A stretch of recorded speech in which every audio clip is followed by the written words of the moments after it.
גם הוותיקים בקרב האנשים שעוסקים בניצולי השואה וברווחתם לא יכלו שלא להישאר פעורי פה מול לילה ג'בארין מאום אל-פחם. מפגש מקרי במועדון קשישים גילה ניצולת שואה שהמירה בצעירותה את דתה לאסלאם וגרה עשרות שנים לצידו של תושב אום אל-פחם.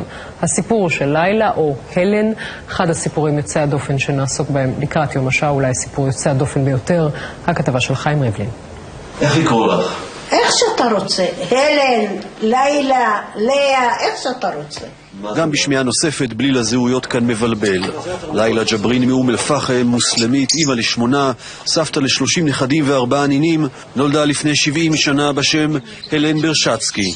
ב-48 כשעלתה לארץ בספינת מעפילים, שונה שמה ללאה, ועם עד כאן העלילה פטלטלה, הנה התפנית שגם בני ביתה שמעו עליה לראשונה בשבוע שעבר. ואיך הם הגיבו? בדרך כלל, מה יכולים להגיב? ברוך השם שנשארת בחיים. אנחנו מניחים שמגיע לך גמלה של ניצולת שואה. כן. על רקע קריאות המואזין באום אל-פחם מתקיים בשבוע שעבר מפגש יוצא דופן בין לילה ג'בארין לתמי מרוז, המפקחת הארצית על הטיפול בניצולי השואה במשרד הרווחה. מרוז באה לסייע לג'בארין למלא טפסים לקבלת גמלה כניצולת שואה, אגב, לבקשת משרד הרווחה, ששמע את סיפורה המופלא במקרה לפני כמה ימים. אני נולדתי במחנה, אבל לפי סיפורים של אמא, היא אמרה שהכניסו את האנשים, אמרו להם שרוצים לעשות להם אמבטיה ונתנו להם מגבות והכניסו אותם והוציאו גז. על פי הגרסה ששמעה מאימה, הלן ברשצקי נולדה באושוויץ. רופא במחנה הסתיר את משפחתה במרתף, שם שהו 3 שנים עד שחרור המחנה ב-45. חשוב לומר, עד כה ידוע על 4 ילדים שנולדו באושוויץ ושרדו. הסיפור הזה אינו מוכר לחוקרים. אתה יודע, ילד תמיד אוהב לדעת הכל, לשאול. הייתי שואלת מה היית נותנת לנו לאכול, איך גידלת אותנו, איך זה. אז היא אומרת, הייתי מרתיחה את המים ושמה לכם לחם ושמה על זה מלח, שאני אגיד שזה מרק. את סיפורי המחנה והמסע ליוגוסלביה שמעה מאימה. את העלייה לארץ היא כבר יודעת לשחזר מזיכרונה. מתי שהגענו לישראל ב-48 אמרו לא לרדת מהאוניות. למה? שהאנגלים עוד מפוצצים את חיפה. נשארנו 6 ימים באונייה. אחרי זה הביאו אותנו לעתלית.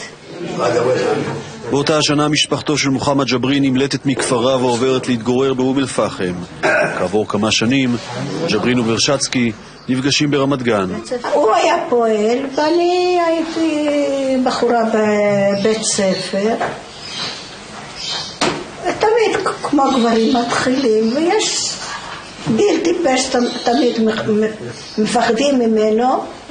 תפס אותי, הפיל אותי. התאהב בו.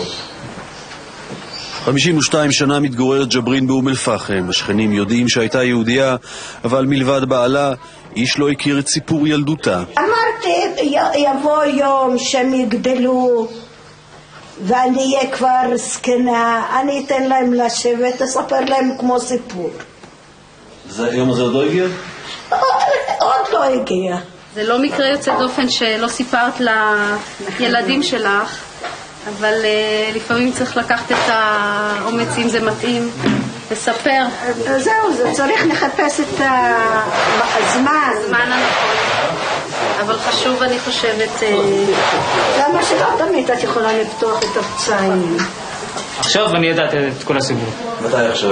עכשיו, שהייתי יותר מדבר. לפני חודש. עכשיו שמענו? כן. תודה לאל שאינשאללה. אין מה להגיד. ג'בארין מספרת שקיבלה בשנות ה-60 מענק חד פעמי מהגרמנים. ממשלת ישראל תפנה בקרוב לממשלת גרמניה על מנת לקבל לכך אישור, מה שיסלול את הדרך להכרה בה כניצולת שואה במדינת ישראל. מסוג הסיפורים שיכולים להתרחש רק כאן, ואולי אפילו ייצרו שיח משותף